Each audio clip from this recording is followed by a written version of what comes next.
Hey guys, welcome back to Ultimate S&S. So we're going to check out our plants here. And as you can see, we have really got some squash developing in here. We've got new ones. We have some that are growing in. Things are looking good on the straight neck squash here. So let's move over to some of our winter squash. Now, as you can see, we have some blooms coming in. So this one here, it opened up this morning.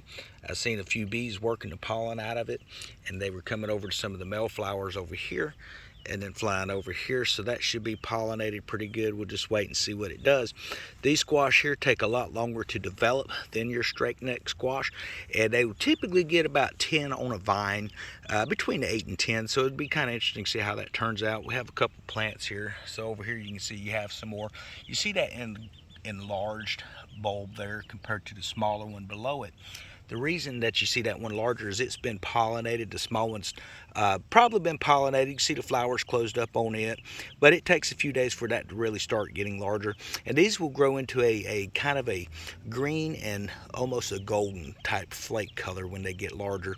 But it takes typically, it can take around a week, 2-3 weeks, somewhere around in there for those to be ready for harvest, because you want to allow those sugars to balance in. So over here we have another one of these winter squash plants, and over here I put a late planting in of some more straight neck because I love that straight neck squash.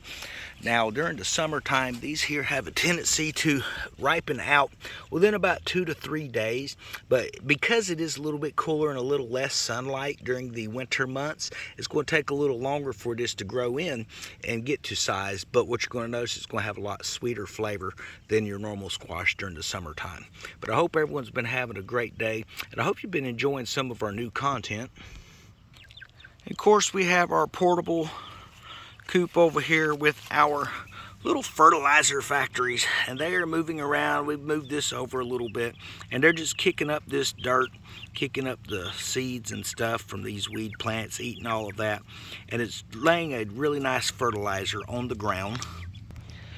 So as you can see, this is where I moved this coop over just a little bit. I want to see how well they're doing, and it probably could come over for just a little bit longer and kick more of this dirt out. But this is giving a really nice space for our spring garden when it comes in. We're going to have a good fertilizer base. I'm not letting the manure get too deep because you don't want your soil to be too hot, but you want it to actually be about the right pH and stuff like that. So as we get closer to spring, I'll show you how to check that and how to balance that pH using lime, or depending on which way it is, you can use lime, you can use alkaline, and different types of materials.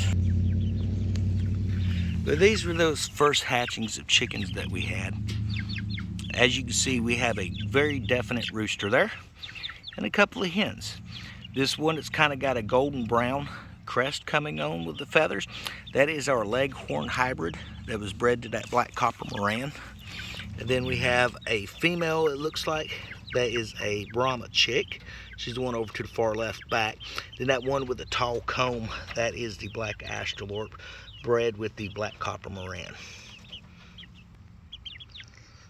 We'll talk with everybody tomorrow. Have a wonderful weekend and try to stay out of trouble.